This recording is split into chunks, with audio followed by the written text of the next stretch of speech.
Late last year, I took a work trip to Japan, which was incredible. And my favorite souvenir that I picked up was this Gundam Best Mecha Collection RX-78-2 Revival version. At that time, it had only just been released, so I couldn't find it in any of the Akihabara toy and hobby shops. But thankfully, the Gundam base in Odaiba had a stack of them. Then earlier this year, it was released internationally, and it's still easy to get your hands on right now, so I definitely recommend checking it out. In this video, I want to showcase it for you and try my best to also show what it might look like if you customize and paint it. I've been keen to feature some Gunpla on the channel for a while, but I put a lot of emphasis on the production value of my videos, and changing up the format to shoot in real time as I build and customize a model kit has taken a little bit of time to get my head around. If I screw up a shot here or there when I'm doing just shots of toys, I can always shoot them again. But with the Gunpla, when I'm painting, gluing, whatever I'm doing, I only have one take at everything, so it's required more thought and more planning. But I knew I'd have to work it out eventually, so as this is a relatively simple kit, I figured it would be a good opportunity to experiment. If you stick around through the whole video, I'd love to hear your thoughts on whether you'd like to see me cover more Gunpla in the future, or how I could do a better job of showcasing the building process. So I was super excited when this kit was announced. If you watched any of my other videos, you'll know that I'm a huge fan of awkwardly rigid vintage robot toys, and the original 1:144 scale RX-78 model from 1980 definitely ticks those boxes. It was the first ever Gundam plastic model kit, and essentially the ancestor of every Gunpla that has come in those years since. The problem though is that it's easy to take for granted the progress in model kits that Bandai's made over the last half century. It really is a world apart from today's kits in the worst way. Everything was a single color, you had to glue it all together, and pretty much the whole thing was just one giant seam line. I tried to build it last year for my review of the Clover Gundam toy to show the comparison of the two drastically different toy offerings based on the one show, but it just became too difficult, and this heap of crap is where it's at now. I just ran out of steam on this build, and it just stopped being enjoyable. Even if you look at this incredible example by Shosei Sato, featured in this RX-78 Archive Special Edition of Model Graphics magazine, you can see that the hand painting is incredibly fiddly. It's gorgeous, but still kind of a mess. But despite these challenges, this kit was insanely popular, and its limitations and challenges actually gave birth to many popular customization techniques, as modelers found ways to improve the look and articulation of what we can now call a very, very clunky model kit. So the pitch on this Best Mecha Collection RX-78-2 is that it takes everything that was great about the original kit, its visual charm, but reimagines it with all the advancements that Gunpla has made over the past 45 years. Touchgate, snap build, color separation, and clever design to hide unsightly seams and joins. Okay, so this kit doesn't have a grade, but it's essentially an entry grade level. It's around 1,300 yen or under $10 US. The touchgate parts can be hand snapped off the runners, and it's super quick build. Everything you normally get with an entry grade kit. As you'd expect for a $10 kit, the actual contents are pretty no frills. There's a bag with 2 white runners, a bag with 2 multicolored runners, and a single sheet of double-sided fold-out instructions. The OG 1980 kit instructions are smaller and have no English whatsoever. And while the steps aren't super complex, there's a lot going on compared to the Revival version, which clearly shows one step at a time to make the order clearer and minimize the chance of mistakes. Again, something that Bandai has optimized over time. A nice feature is these panels along the bottom of the instructions, explaining the improvements in the kit, combined with quotes from kit builders of the time talking about the challenges of the original kit. Okay, so let's get into the build.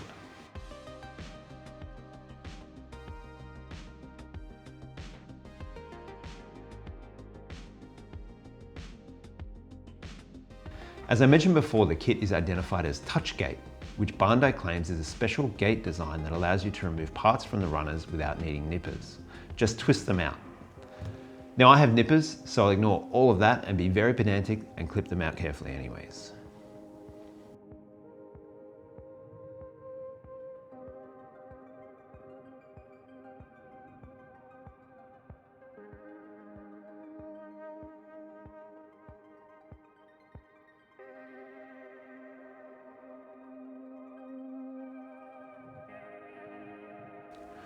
Overall, the plastic is pretty good, and there's not a great deal of imperfections. The worst of it is the soles of his feet, as there's no detail at all and you can see all the sink marks. But the original kit had no details there either, so they're staying true to the design. Also, because I'm painting mine, I'm not too concerned about the finish of the plastic. Okay, so having clipped out all of the parts, I'll do a quick build to see how it fits together and get an idea for any potentially tricky painting areas.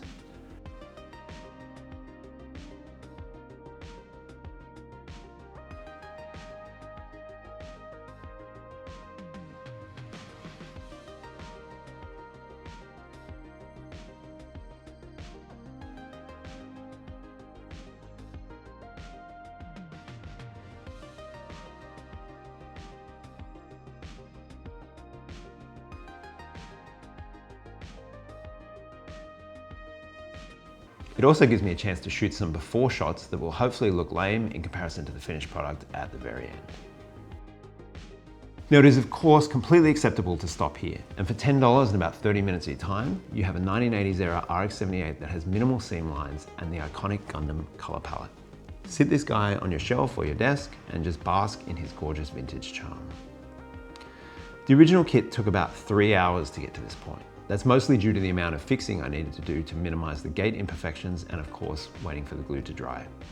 This kit wasn't snap fit and wouldn't stay together without glue, which means that you couldn't undo it if you made a mistake or want to break it down while customizing. It also means you have to be very careful of the order of assembly. For example, the legs can't be removed from the waist once the torso section is assembled. So if you're painting, you really need to paint the legs completely before gluing them into the torso. But then you need to mask them off entirely when you paint the torso.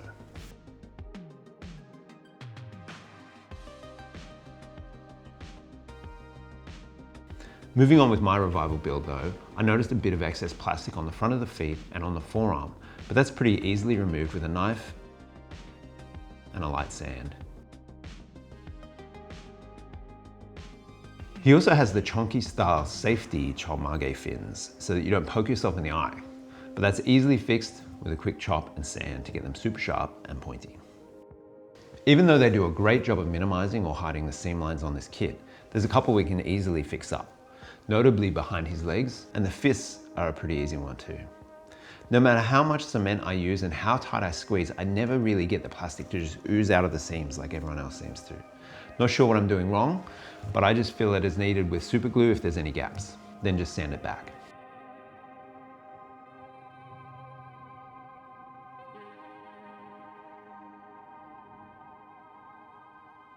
Now after a quick wash to get rid of any residual dust from the sand or any oils from my hands and stuff, it's on to airbrushing with a primer. Here I'm going with white for the whites, grey for the blues and the grey, and pink for the yellow and reds.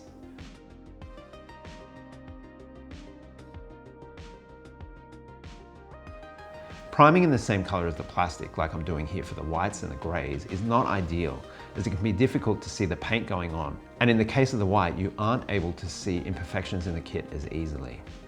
But I don't want to do a ton of coats of white, so I'm going with the lightest base I can. I'm just using Mr. Color lacquer paints from Mr. Hobby. In my experience, even the lacquer paints scratch kind of easily, so I'm reluctant to go with something lighter like an enamel or an acrylic, even though they're less dangerous. I wouldn't normally build it again at this point, but I just wanted to showcase the primer coat for this video.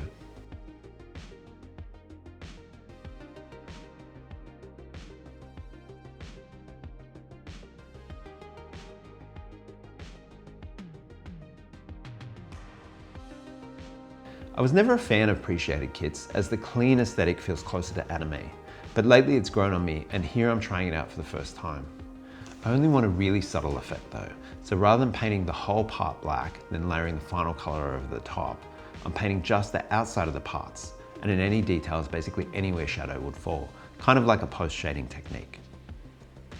Okay, so now to the main coats of paint. Mr. Hobby released a Gundam specific set of colors, and within that range there's actually a white, red, yellow and blue, designated specifically as RX-78 anime colors. The yellow is pretty straightforward, and the blue is this incredible bright sky blue that's very different to the navy they use for the actual plastic color for RX-78 kits. It's very similar to the blue that the Shosei Sato build uses that caught my eye the first time I saw it. On the other hand, the red is a little milky and not very vibrant, and the RX-78 white is really just average. I'm not a fan. I've used it before and it came out dull and almost had a yellowish tint to it that just doesn't work for me at all. On more realistic looking kits like Master and Perfect grades, I think a flatter grayer white is more suitable for the RX-78. But for this, I'm really wanting an anime aesthetic, so I'm going with a fairly white white. And I've decided that the Mr. Hobby UG01 MS white is the best for this kit and my intended end result. Likewise, I'm going with the MS red for the reds. It's darker than the anime RX-78 paint and it pops a lot more. Now that everything's dry and I'm happy, I'm going to top coat in a gloss initially. The gloss is simply to help with the panel lining process, as the smoother surface will have less friction for the black enamel paint to flow over, and likewise any cleanup should come off more easily. It's probably my inexperience, but in the past when I've gone straight to a matte or a semi-gloss top coat, I've struggled with the panel line cleanup. No matter how hard I try to clean the overflow or mistakes, it always looks kind of dirty. You'll also note that I don't assemble the kit yet. In my experience, the Tamiya enamel panel line paint that I use is extremely corrosive to the plastic. And even when I take care, I almost always end up with cracks where the enamel somehow touched bare plastic.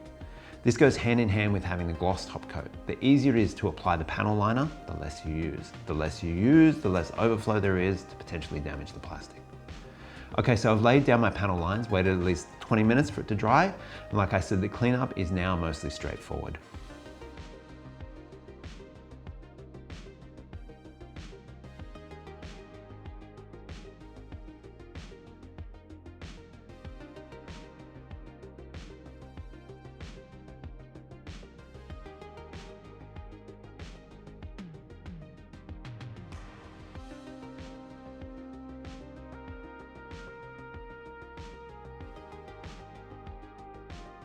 There's no decals in this kit, and I want to stay true to the anime, so let's cut straight to reassembling this guy and putting down a cosmetic top coat.